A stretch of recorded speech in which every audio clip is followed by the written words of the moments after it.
So we probably all know that writing sample library demos can be very effective when it comes to publicity, plus being heard amongst all kinds of professionals. And you may have experienced the following situation before. You have contacted a sample library developer to ask to write a demo for their upcoming sample library, but then your email remained unanswered, or you have been rejected. Hi, my name is Alex Pfeffer, and in this video I want to come up with some very essential points on how to be successful at writing sample library demos.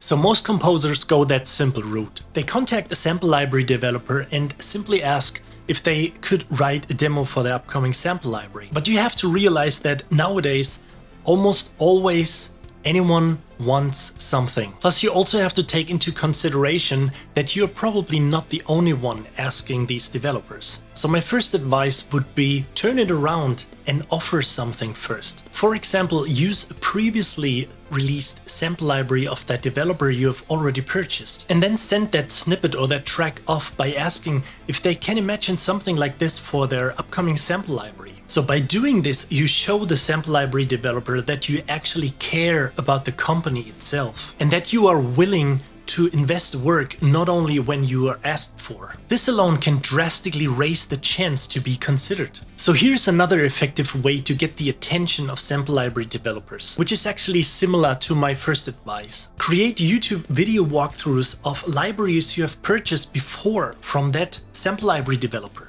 Seriously, no one cares if there have been like a few hundred videos out there explaining the library even better than you do. Just go for it. Create some great content. But most important, don't expect something after the first few videos. See this as a long-term goal to invest into the future and to get the attention of sample library developers in general. At this point, I should also mention that it's very important to get your video title, tags, thumbnails, and end cards right. So in case you got the chance to write a demo, make it special. I've experienced the following probably a few hundred times before. Composer X sharing a new demo to the world. And it's basically just looped 4 or 8 bar parts put together and stacked on top of each other. No writing, no storytelling, not caring about the product itself. But imagine if you would get an audition with Hans Zimmer or any other of the big movie composers out there. Would you just put a few lines, phrases and loops together? Or would you sit down and write your most awesome track ever? At some point, when writing sample library demos, your track will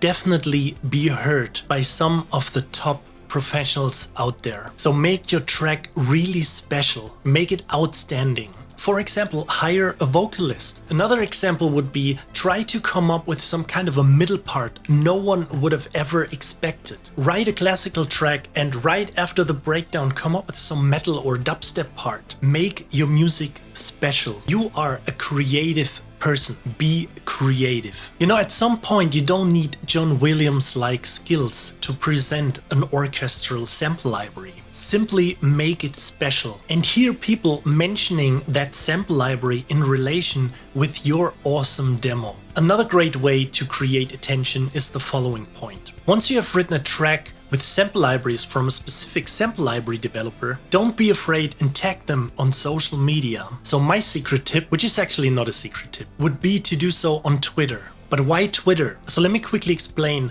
While Facebook is probably the big convention center everyone is running around in a hurry, Twitter is that awesome small-sized lounge or bar where people like to hang out and really talk business. So my tip would be to write a track or upload a video walkthrough and tag the developer. However, please keep in mind that you shouldn't get on that annoying level. For example, like tagging them several times a week, or even worse, by getting publicly angry at them for not reacting. Simply enjoy doing it, and at some point you will create attention. Okay, so let's talk writing skills for a second here. Even though your writing skills are not the most important thing when writing a demo. You should absolutely be aware of what you can do, but also what not. So if you have absolutely no clue about writing flamenco-styled music or big band jazz, you may want to consider to not write anything at all. Okay, so in case you got your first job to write a demo, please be aware that the spotlight shouldn't be pointing at you all the time, but towards the library you are writing for. I mean, the spotlight shines on you anyway because you are the guy writing the demo, right? But you probably know what I'm trying to say here. It wouldn't make sense to show off your perfect